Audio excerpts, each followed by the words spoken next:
মই কাকো দোষাৰোপ কৰিব যোৱা নাই, গতিকে গোটেই বস্তু যিখিনি দেখিলোঁ তেতিয়া only thing is the negligence. Negligence is 100%। তাত আৰু বেলেগ কোনো কথাই নাই। নেগলিজেঞ্চ, তাক নেগলেক্ট কৰা হ'ল, চিম্পল কথা। সেইটো আমি এটাইও থকা হ'লে কোনো এইটো হ'ব নিদিলেহেঁতেন। তাৰমানে কোনো হ'ব নিদিলে, আমি কেতিয়াও আমি সদায় তাৰ প্ৰতি প্ৰাধান্য ৰাখোঁ।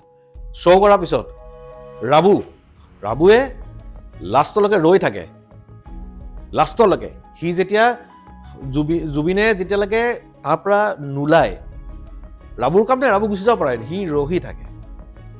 আমিও থাকোঁ, সিও থাকে, সি বহি থাকে তাত। সেইটো আছিল আমাৰ মৰম। ঋতু লাগি থাকে, দিগন্ত লাগি থাকে। কোনেও কেতিয়াও তাক নিদিছিলে একদম একেলগে। তেতিয়া কি আমি ফূৰ্তি কৰা নাছিলোঁ? তেতিয়া কি আমি পানীত সাঁতোৰা নাছিলোঁ? সাঁতুৰিছিলোঁ।